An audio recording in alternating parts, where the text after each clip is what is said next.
মুভিটার নাম আউটসাইডার, মানে বাইরের একটা লোক হয়েও জাপানের একটি বিখ্যাত মাফিয়া গ্রুপে ঢুকে সেই পরিবারে রাজ করে এক আমেরিকান লোক।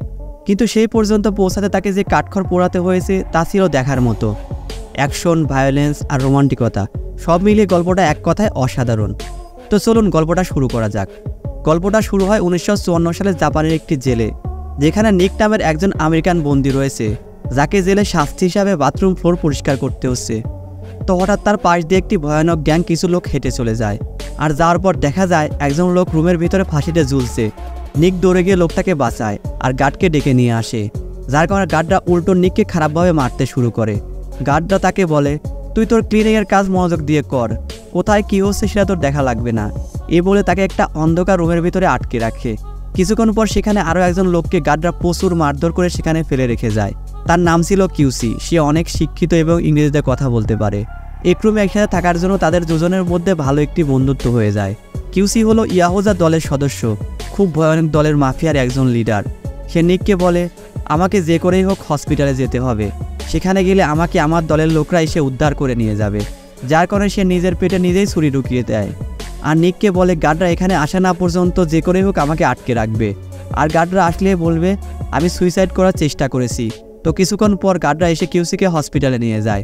তারপর কিউসি হসপিটাল থেকে আর কখনোই জেলে ফিরে আসেনি, অর্থাৎ তাকে তার লোকরা হসপিটাল থেকে নিয়ে গেছে। তো এর 3 বছর পর নিকের শাস্তি শেষ হয়ে যায়। জেল থেকে বের হলে কিউসির লোকরা তাকে নিতে আসে। নিক কিউসির লোকদের দেখে অবাক হয়ে যায়। সে যাকে জেল থেকে বের হতে সাহায্য করেছে সে কিনা এখনও তার কথা মনে করে তার ছাড়া পাওয়ার দিনে লোক পাঠিয়ে নিতে এসেছে। যাই হোক, গাড়িতে করে নিককে কিউসির বাড়িতে নিয়ে আসা হয়। আর বর্তমানে কিউসি যে মাফিয়া দলের সাথে যুক্ত ছিল তার নাম ছিল সিরোমার্সি। তো কিউসির বস নিককে ধন্যবাদ জানায় তাকে জেলের ভিতরে সাহায্য করার জন্য।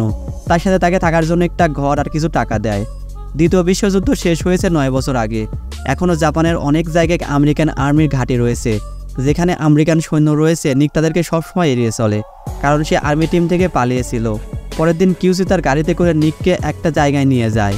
সেখানে নিক একজন আমেরিকান ব্যবসায়ীকে ভয় দেখাতে বলে। এটা নিকের প্রথম কাজ ছিল। সে ভয় পেয়ে ওই ব্যবসায়ীর সাথে কথা বলে। তবে কিছুক্ষণ পর ব্যবসায়ী তাকে অপমান করার কারণে নিক রেগে গিয়ে ব্যবসায়ীর মাথায় টাইপিং মেশিন দিয়ে আঘাত করে সে। তবে তাকে পানে শেষ করে না, কারণ কিউসি শুধুমাত্র তাকে ভয় দেখাতে বলেছিল, যাতে রেগুলার তাদেরকে চাঁদা দেয় তারা। তারপর রাতের বেলায় সবাই মিলে যখন একটি ক্লাবে বসে পার্টি করছিল, তখন তাদের প্রতিদ্বন্দ্বী গ্যাং যারা কিনা শিজু পরিবার তারা এখানে চলে আসে। তারা এসে বৃদ্ধ বসকে এবং কিউসিকে টিটকারি করে। তারা তাকে বলে, তোদের তো কোনো ভবিষ্যৎ নেই, তোদের বসের তো মরার সময় হয়ে গেছে, যখন মরবে তখন তোদের কি হবে। আর জাপানি ভাষায় নিককে সাদা কুকুর বলে অপমান করে, যেটা শুনে নিক অনেক রেগে যায় এবং সে উঠে একজনের উপর আক্রমণ করে, যার ফলে সেখানে বড় একটি ঝামেলা সৃষ্টি হয়। পরিস্থিতি একটি স্বাভাবিক হলে কিউসি সিজি পরিবারের সবাইকে বলে, যত দ্রুত সম্ভব তোমরা এখান থেকে বের হয়ে তোমাদের শহরে চলে যাও, তা না হলে এখান থেকে একজনও ফিরে যেতে পারবে না। তারপর ওই লোকগুলো এখান থেকে চলে যায়। কিউসি নিককে তার কার্যক্রমের জন্য অনেক পছন্দ করে। তাছাড়া সে সবসময় কম কথা বলে এবং জায়গা মতো প্রতিবাদ করে, যার কারণে সে সিদ্ধান্ত নেয় এখন থেকে নিককে সবসময় তার সাথেই রাখবে এবং সে তাকে একটা বাড়ি এবং একটা কালো স্যুট উপহার দেয়। তারপর কিউসি সবসময় তার সঙ্গেই রাখে এবং তার ধান্দা শিখিয়ে দেয়। এরপর তারা দুজন মিলে একটি বারে আসে, আর সেই বাড়ির মালিককে চর মেরে বলে, তোদের এখানে ব্যবসা করার অনুমতি কে দিয়েছে? যদি আমাদের ঠিক মতো চাঁদা নাই দিতে পারিস তাহলে আর এখানে ব্যবসা করতে পারবি না। তবে এই লোকটি তাদেরকে ভয় পায় না, উল্টো সে কিউসি এবং নিককে অপমান করতে শুরু করে, যার জন্য এক পর্যায়ে কিউসি লোকটার গলায় একটি ঘুষি মারে এবং লাগাতার চাকু মেরে তাকে সেখানেই মেরে ফেলে। রাতের বেলায় ক্লাবে একসাথে মদ খাওয়ার সময় কিউসির পুরনো বন্ধু অরিজিৎ তাকে বলে, তুমি একটা বাইরের লোককে কেন তোমার সাথে রেখেছো? কিউসি বলে, ও অন্য দেশের হলেও আমার অনেক বিশ্বস্ত। অরিজিৎ মূলত নিককে পছন্দ করে না। এরপর নিক কিউসিকে জিজ্ঞাসা করে, অরিজিতের হাতের আঙুল একটা কম দেখলাম, বিষয়টা কি? কিউসি বলে, আমাদের গ্যাংয়ের একটা নিয়ম আছে, যদি বস কোনো কারণে কারো উপর রেগে যায় তবে তার বিশ্বস্ততা পাওয়ার জন্য হাতের একটি আঙুল কেটে দিতে হয়। তখন কিউসি জানতে পারে তার বোনও এই ক্লাবে এসে মদ খেয়ে মাতাল করে নাচানাচি করছে। সে তার বোনের উপর রেগে যায় এবং বলে, এরপর থেকে এই ক্লাব থেকে অনেক দূরে থাকবি, আর কোনোদিনও যেন কোনো ক্লাবের আশেপাশে তোকে না দেখি, কারণ মাফিয়াদের শত্রু কোথায় কখন কিভাবে উৎপেতে থাকে তা বলা যায় না। কিছু তখন নিককে দায়িত্ব দেয় তার বোনকে বাড়ি পৌঁছে দেওয়ার জন্য। তো নিক সেই কথা মতো তার বোনকে বাড়ি পৌঁছে দিতে গিয়ে তাদের মধ্যে খুব ভালো একটা সম্পর্ক হয়ে যায়। একে অপরকে পছন্দ করতেও শুরু করে, আর বাসায় পৌঁছে তারা একসাথে রাত কাটায়। আরে ভাই, বুঝলাম না, একদিনে এত কিছু? সিনেমাতে সব কিছুই সম্ভব।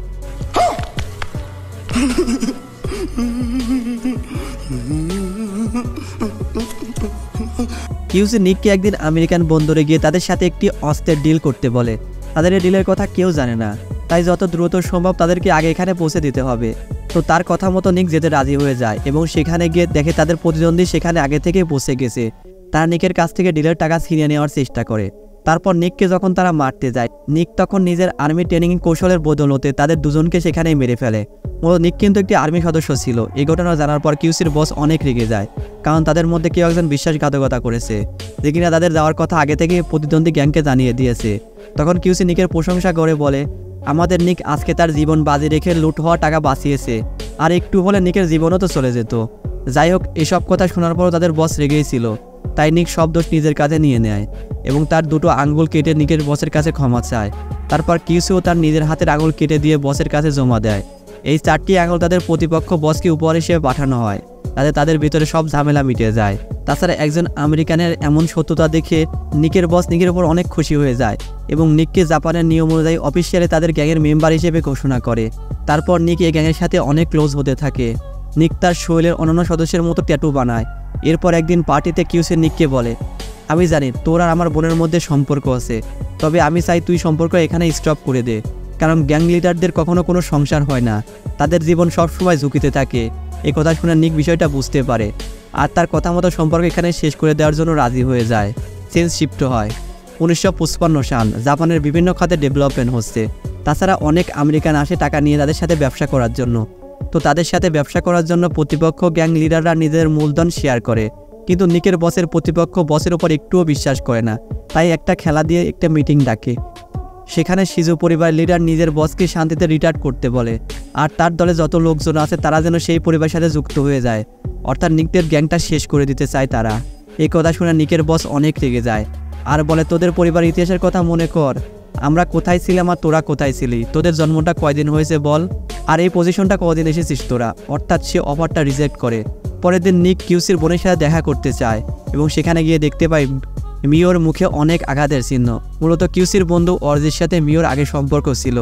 সে এখন জানতে পেরেছে মিওর সাথে নিকের সম্পর্ক রয়েছে এবং তার সাথে একটা অন্তরঙ্গ সম্পর্কও সে তৈরি করেছে, যার কারণে সে তার উপর এমন টর্চার করেছে। এই কথা জানার পর নিক অনেক রেগে যায়। সে আজ অর্জিতকে শেষ করেই ফেলবে। তখন মিও তাকে থামিয়ে দেয় আর বলে, আমি প্রেগনেন্ট, তুমি যদি ওর কিছু ক্ষতি করো তাহলে ও তোমার এবং আমার ক্ষতি করে দেবে, এর জন্য আমাদের সন্তান পৃথিবীর আলোয় দেখতে পারবে না। এই কথা শুনে নিক থেমে যায় আর সে বাবা হয়ে বলে অনেক খুশি হয়ে যায়, কিন্তু সে মনে মনে অনেক কষ্ট পায়, কারণ সে তার বন্ধু কিউসির বিশ্বাস ভেঙে ফেলেছে।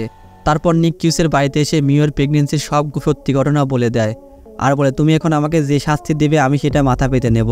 তুমি যদি বলো এখন আমাকে জাপান ছেড়ে দিতে হবে, তো আমি জাপান ছেড়ে চলে যেতে রাজি।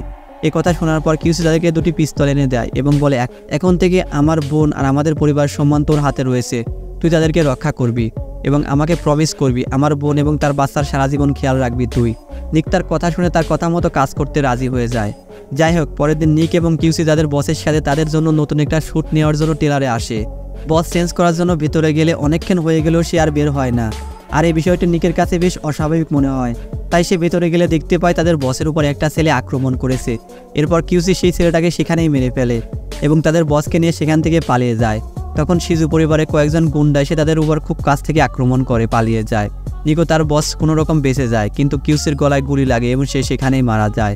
তারপর তাদের বস একটি জরুরি মিটিং ডাকে আর সেখানে জানতে পারে তাদের গ্যাংয়ের অর্ধেকের বেশি লোক তাদের প্রতিপক্ষ দলের সাথে হাত মিলিয়েছে। এদিকে অরিজিয়ার কোনো খবরই পাওয়া যাচ্ছে না। ওদিকে মিও তার ভাইয়ের মৃত্যুর খবর পেয়ে অনেক ভেঙে পড়েছে। সে নিকের সাথে দেখা করে এবং তাকে কেয়ারফুল থাকতে বলে। এদিকে নিকের টিমের বাকি মেম্বারও তার বসকে বোঝায় এখন পাল্টা আক্রমণ করা যাবে না, কিন্তু নিক অনেক উত্তেজিত হয়ে যায়। সে বলে, আমার টিমের উপর যারা আক্রমণ করেছে তাদেরকে আমি বেঁচে থাকতে দেব না, তাদের যদি আমার মৃত্যু হয় হোক, সমস্যা নাই। নিকের রাগ দেখেও তার কথা শুনে শিজু পরিবারের উপর তারা কাউন্টার অ্যাটাক করে। এইভাবে তারা গ্যাংয়ের মেম্বারকে খুঁজে খুঁজে মেরে ফেলে আর অবশ্যই তারা তাকেও পেয়ে যায় যে কিউসিকে গুলি করেছিল, তাকে সে খুব খারাপভাবে সেখানেই মেরে ফেলে।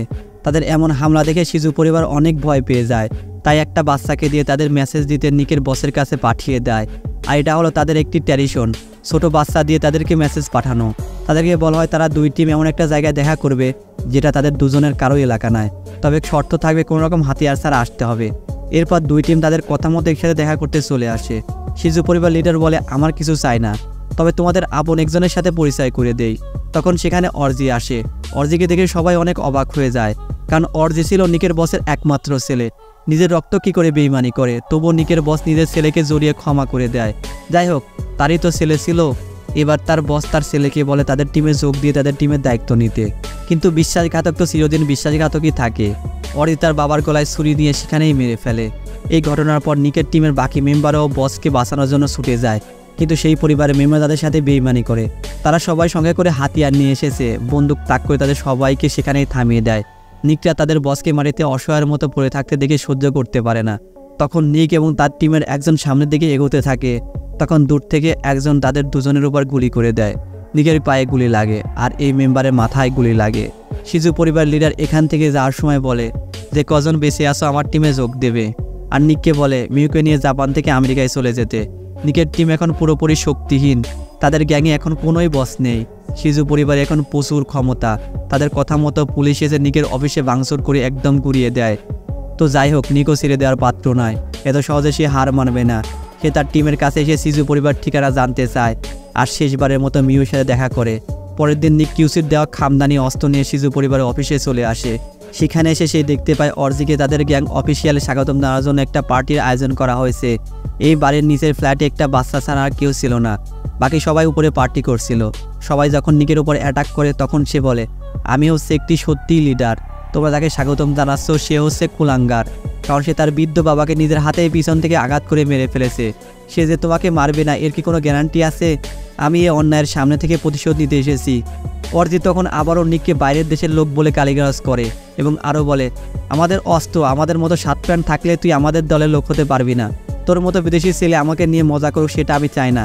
এই বলে তাকে তার অস্ত্র দিয়ে সেখান থেকে বের হতে যেতে বলে। অর্জি অস্ত্র ফিরিয়ে দিলে চোখের পলকে ছুরি বের করে তার গলায় আঘাত করে। তখন শিজু পরিবারের বাকি সদস্যরা পিস্তল বের করে নিককে মেরে ফেলতে চায়, কিন্তু শিজু পরিবারের লিডার তাদেরকে সবাইকে থামিয়ে দেয় আর নিককে এখান থেকে চলে যেতে বলে। ও তো নিক এখানকার ট্র্যাডিশন অনুযায়ী তাদের খামদানি অস্ত্র দিয়ে বেইমানের প্রতিশোধ নিয়েছে। তখন নিক তার আহত পা নিয়ে খোঁড়াতে খোঁড়াতে সেখান থেকে তার বাড়িতে চলে আসে। বাড়িতে ফিরে এসে দেখে নিকের টিমের বাকি মেম্বাররা অস্ত্র দিয়ে মিউকে পাহারা দিচ্ছিল। মিউ নিককে দেখে জড়িয়ে ধরে আর সকল মেম্বার নিককে মাথা নত করে সম্মান জানায়। অর্থাৎ এখন তাদের গ্যাংয়ের নতুন লিডার নিক। সে বসের রক্ত না হওয়া সত্ত্বেও তার মৃত্যুর প্রতিশোধ নিয়েছে। অন্য দেশের হয়েও সে তাদের টিমকে আপন করে নিয়ে কাজ করেছে।